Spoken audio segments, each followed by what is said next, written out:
Hi all you lovely kings, queens, and in-betweens. My name is Elaine, and today I'm going to be ranking all of the tabletop games Domina Games collaborated with Japanime Games to create. There are 6 games in all of which are budget-friendly, small-box games featuring beautiful anime-style art, which is what first drew me to each title. Now, without any further ado, I'm going to jump right into things with the worst of the lot. Latria, a game for 3 to 7 players, which is set in ancient Babylonia, a land of people of a polytheistic faith who believed their gods lived amongst the stars, and their movements corresponded to whether or not their worshippers had good fortune. Thus, Babylonia's wise sage, Chaldea, has determined that the individual capable of predicting the 3 great celestials' movement is an agent of the gods. As a result, players compete for Babylonia's crown by correctly divining the future set forth by the celestials. This game rests at the bottom of the list because I find it to be bland not only when compared to the games on this list, but especially when compared to most of the games we can currently find on the market. The game is an extremely basic trick-taking game with a theme that doesn't affect it in any way, shape, or form. A time in which you take your turn can also skew the outcome of the game pretty heavily. If you're first, you don't have a chance to react to what other players are doing, but if you're taking your turn later in the game, you do have a chance to react to what others have done and turn the tide of the game in your favor. Coming in at number 5 is Margot, a game for 1 to 4 players in which you take on the role of a titular Margot, a type of fairy, and try to free your party, and only your party, from the enemy castle. As a result of its premise, it has a sort of dungeon crawler feel, which hasn't managed to live up to its full potential. Although not as complex as many games on the market, Margot requires one's brain power and the use of strategy in order to do well. But even when played optimally, it leaves you far from feeling satisfied. Coming in at number 4 is Night Clan, a game for 2 to 4 players which is set in Bergen. A duke and his 7 daughters inhabit this land in peace until a mysterious figure appears to warn the father that an attack by a troll was imminent, and it would result in the loss of the duke's fortune and his offspring. Players take on the role of the duke, who must hide both his daughters and his wealth from the troll. For an added level of protection, you've not only enlisted the Night Watch, but allied with the Mistletoe, whose power can chase away the troll. Night Clan is an area control game with a touch of deception. It maintains a good pace and allows for a lot of interaction. Although the game scales pretty well, I feel as though a 3-player count is ideal. A 2-player game feels less competitive than games featuring more players, which detracts from my enjoyment of the game. At the opposite end of the spectrum is a 4-player game, which can be a tad chaotic, but still a pleasant experience.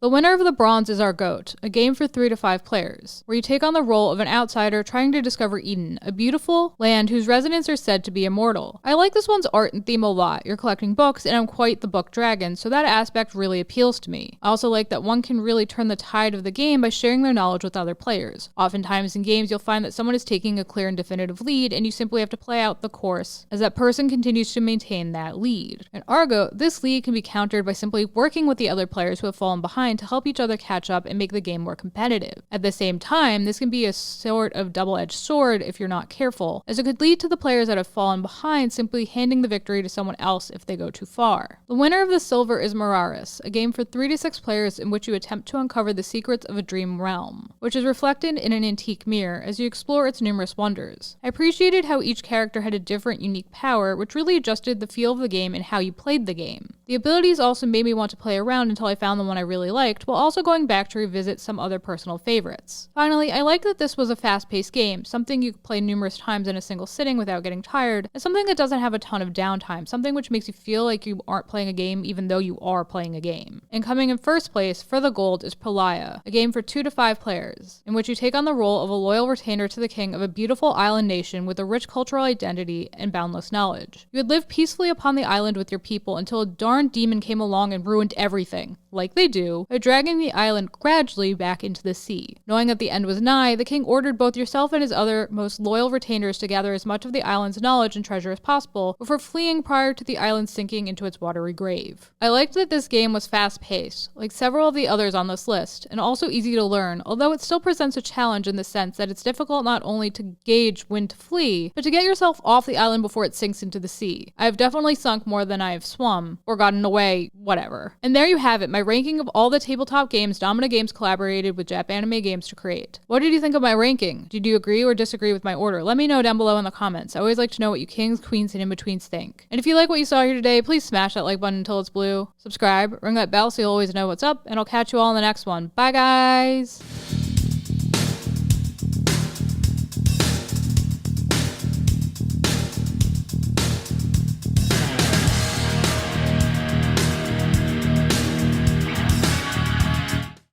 Hi, Tisha Valenza, aka Poison Ivy, and you've just been watching King's Entertainment Reviews.